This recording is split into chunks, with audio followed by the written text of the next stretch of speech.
Hey, what's up, everybody? So Avengers End Game is coming out tomorrow, and I'm really excited about it. So I thought I'd make a really quick tutorial for you guys on making the old school Marvel intro for their movies, the Marvel Studios. It's just the comic book pages flipping down into the Marvel logo or the word itself. So I'm going to start off by hitting Command G and then selecting the rectangle tool. And I'm just going to draw a rectangle covering my entire window, and then hit G again. I just did that so it fit right, just perfectly into the window.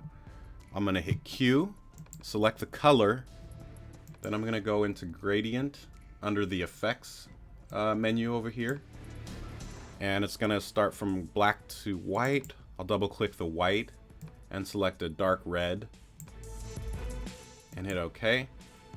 I think I'm going to change this to radial too. Yeah, I think that looks a little better. And hit OK. And I'm going to hit G. Oops. I want to change the gradient a little bit. Click off the canvas so I can see the gradient. And then I'm going to grab this and I'm just going to expand the gradient a little bit so it's not so black in the corners. Like that. And now we've got just our basic red background for the Marvel intro. Now what I'm going to do is I'm just going to grab a bunch of pictures. I just grabbed, I did a bunch of screen captures, a bunch of my cartoon intros. And I'm going to import them all. Let's name this layer real quick. Background, layer. And now we're going to import a whole bunch of images at one time. And you can't do it over here in the layers menu. We need to go up to File, Import, Image. And I have a folder that has a bunch of my screen captures, so I'm just going to grab a few of those. Holding Command down so I can select. I don't want to select all of them. And then hit. Well, if I can move this out of the way. Oh, there we go. There's all of my images. I'm gonna make them about the same size, just a little bit bigger than my window. So I'm gonna go through all of them really quick. Go to frame 0. Let's make sure they're a little bit bigger than the window. And all I'm doing is clicking on each picture. You can use any pictures you want. Oops. Your own artwork.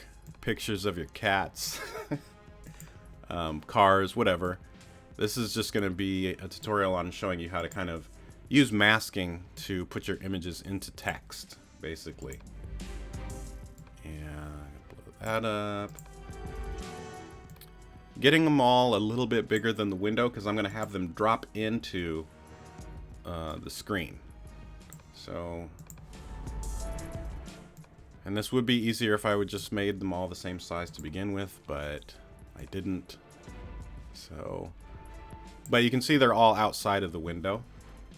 And now I'm going to make a group and put them all in the folder, group folder. So I'll just call this pictures. Put this on top. Click on my photos, all my screenshots, and then I'll left click and drag into the folder. Now you see they're all in there. And then I'm going to grab all of them except the very bottom one. So I'm going to click on this one, hold shift down, select the top one, and drag them all the way off the window.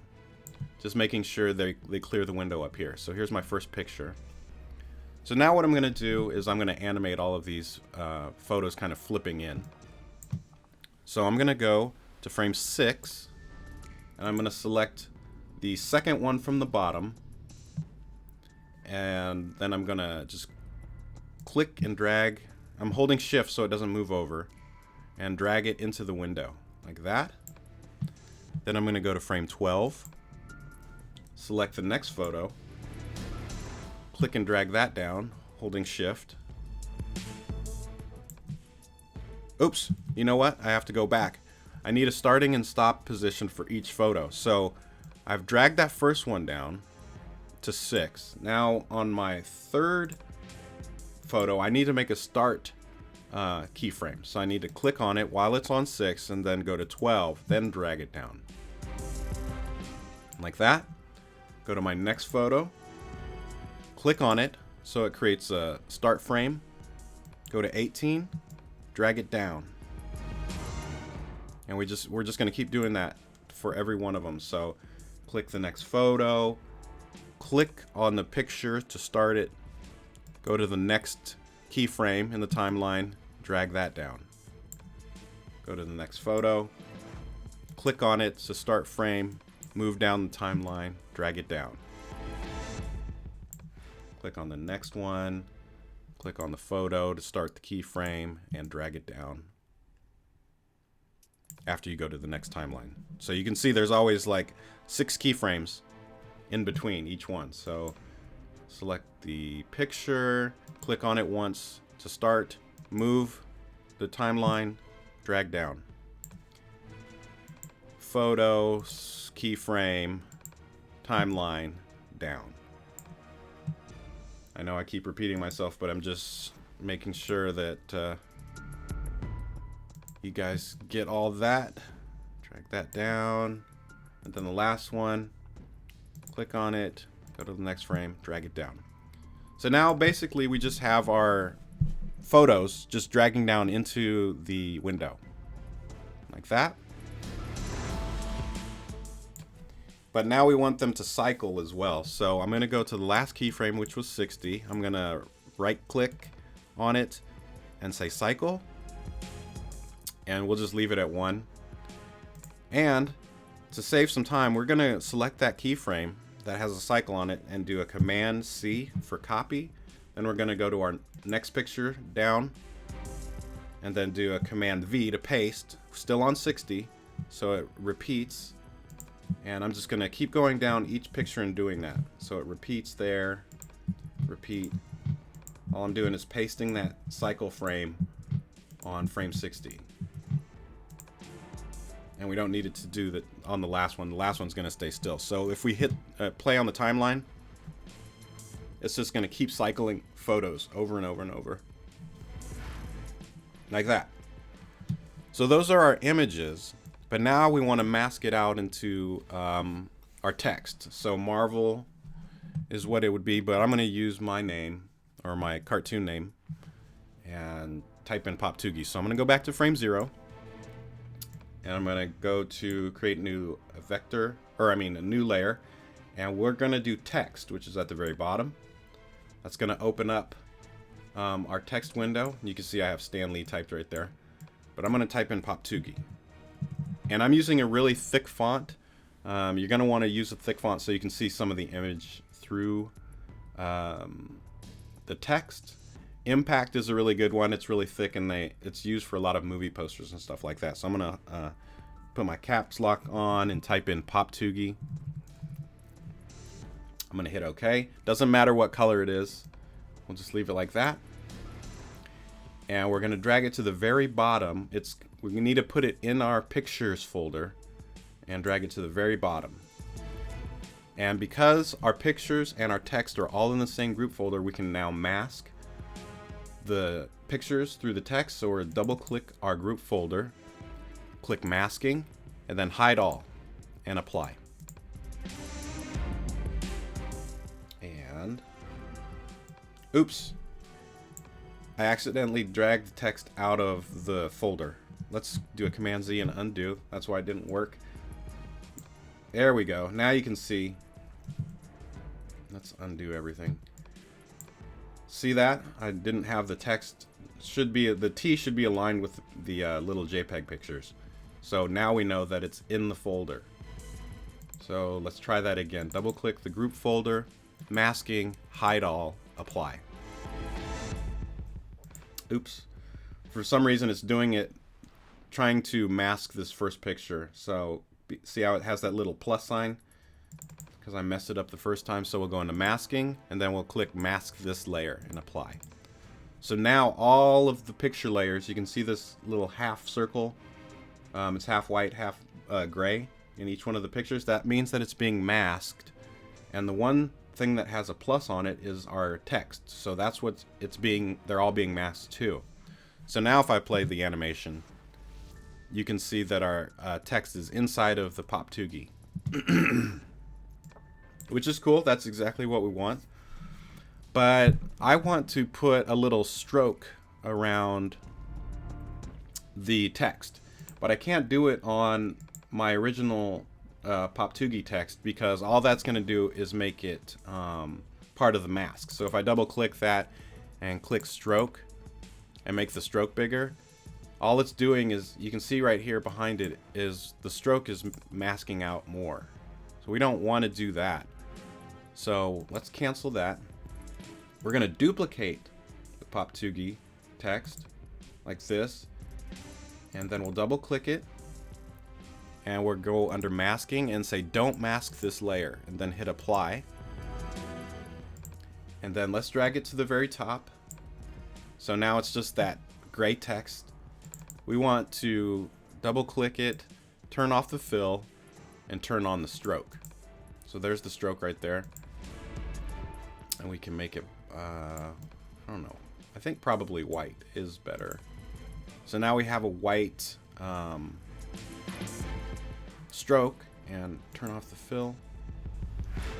And we can adjust the stroke. We can make it bigger or smaller. We'll just make it kind of thin. So we have that, and hit OK. And then I want the text and the pictures to kind of fade in. So let's go to frame 0.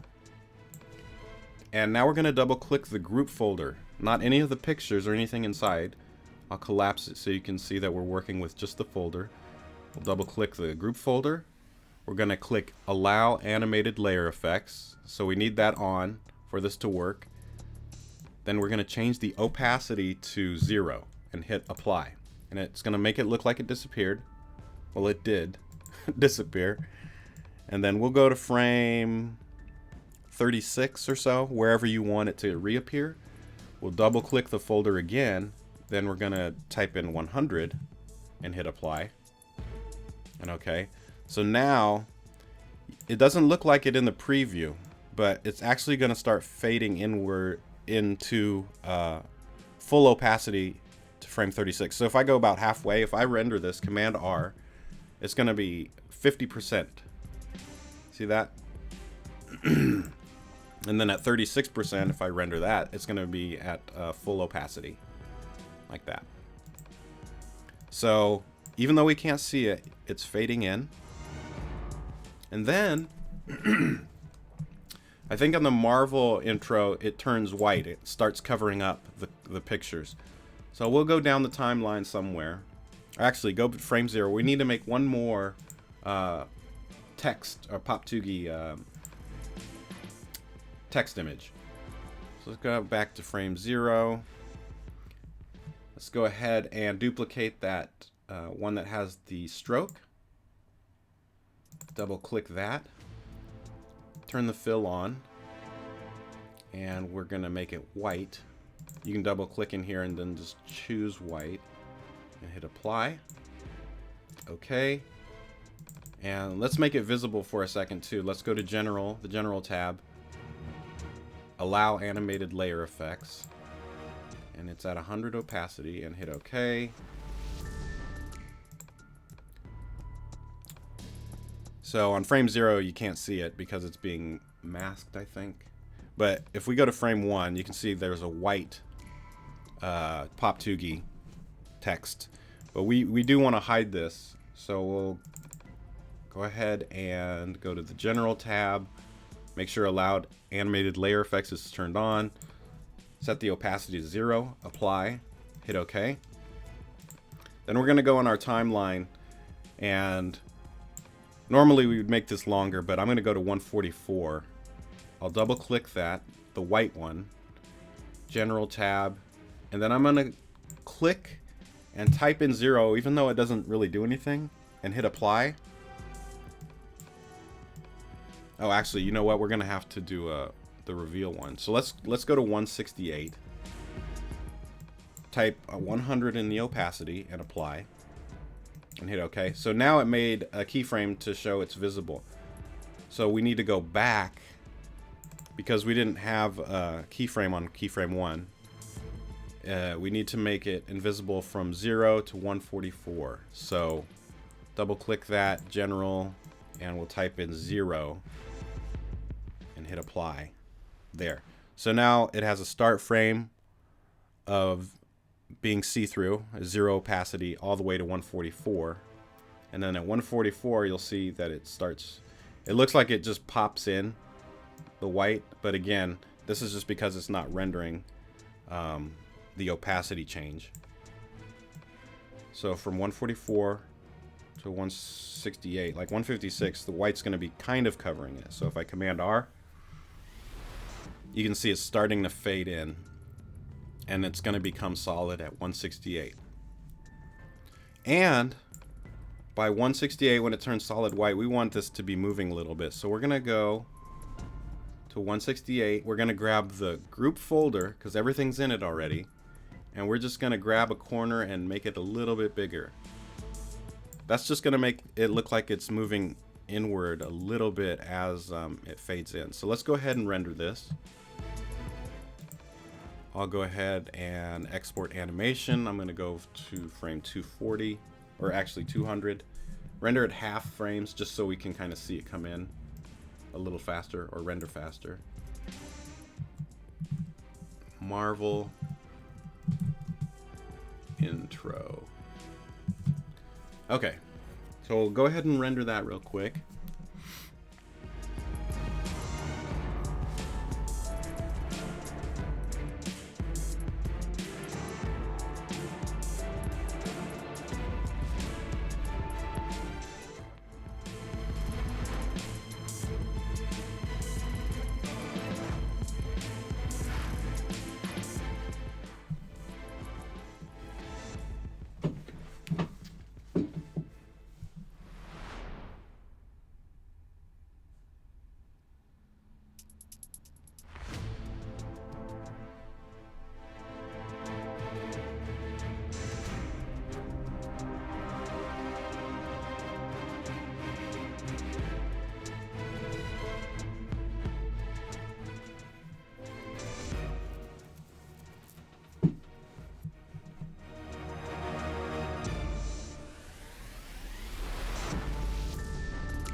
Okay, that took a little while to render just because of all the effects and the gradients and all that kind of stuff.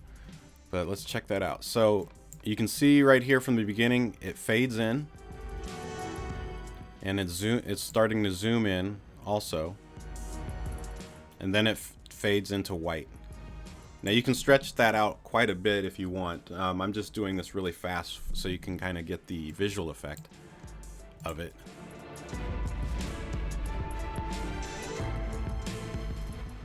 Fade to white. But then the one more thing that we need to do to make this kind of like the Marvel intro is that the pictures themselves actually are shown a little bit in the background as well, as the logo comes in. So this is actually pretty easy to do, but again, it won't render right until you do a full render out. So let's click on the pictures.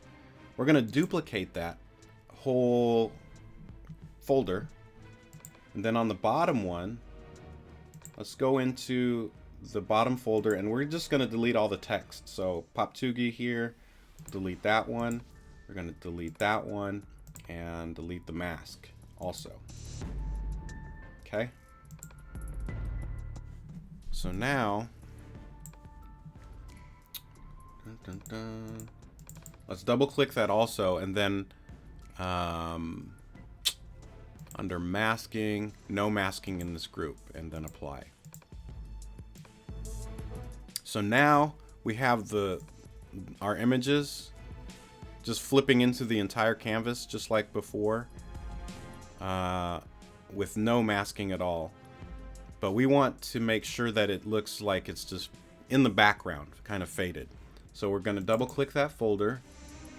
We're going to change the layer blending mode to multiply and apply.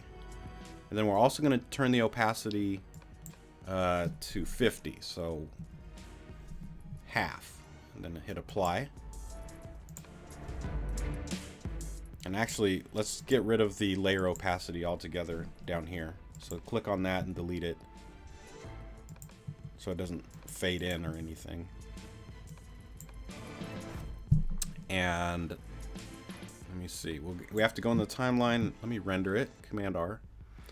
So now you can see that our images are flipping into the page, but they are just in red and kind of half opacity. But when we look in the window, it looks really crazy and messed up.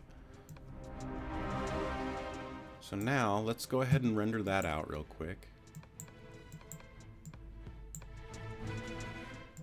And actually, you know what? We should have those pictures fade in. So let me double click.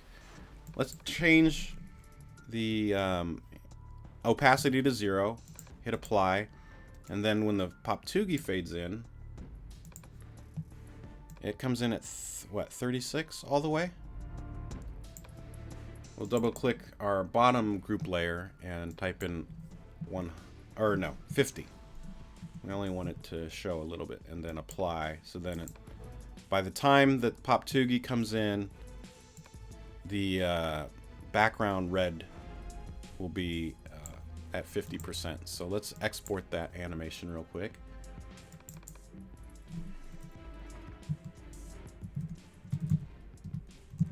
Marvel Intro 2.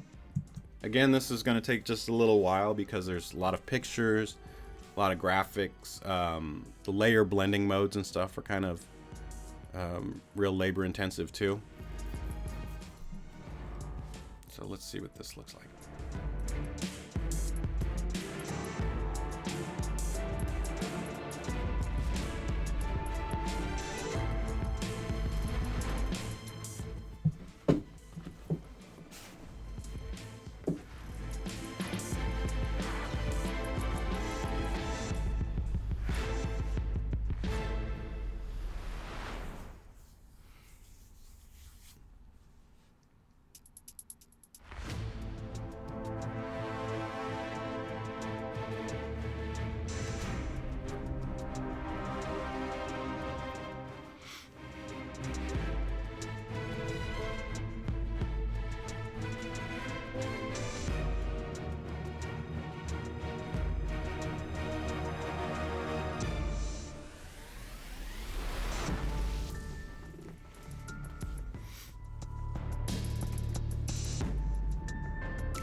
Okay, so now let me play that. So you can see that in the background, there's kind of a red overcast of the pictures coming in too. And then the text fades into white eventually. And that's it. Actually, I should probably have the red background pictures fading out when it turns white, so it looks really clean. It just turns straight up white. But why is this still rendering? Stop. But that's basically it. But the really cool thing about this is when you're using text to mask or something like that, I can actually change that text just by going into that first group layer. And if I double click it, type in something new, you can type in your name or whatever you want it to be. I typed in Stan Lee when I tried this the first time, so I'm going to hit Stan Lee. I'm going to apply. Go to the next text one. Since they're all exactly the same and all overlapping each other, this should work just fine. Type in Stan Lee again. Apply. Do the mask the same way. Stan Lee. And apply. Hold on just a second.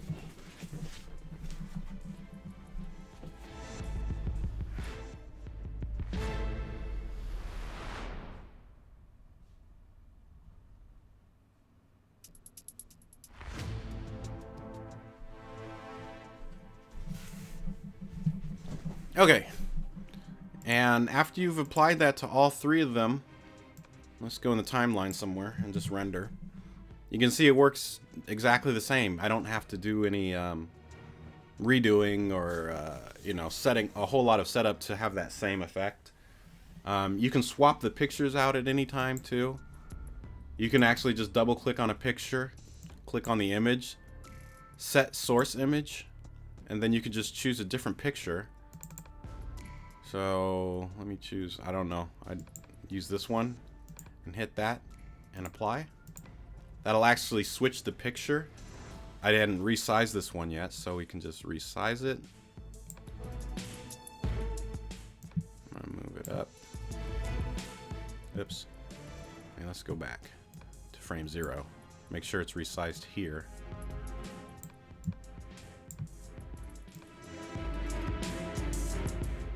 We did use that already, maybe. But you can see you can swap out pictures extremely fast that way. So yeah, if you have any questions or comments, just leave them down below. I need to start making a lot more of these videos that are kind of shorter, not like half hour, 2 hours, just really quick things. So if you guys have any suggestions as something that you think might be really quick that you're just having trouble with, let me know, and I'll start making some more videos about that. Thanks again for watching.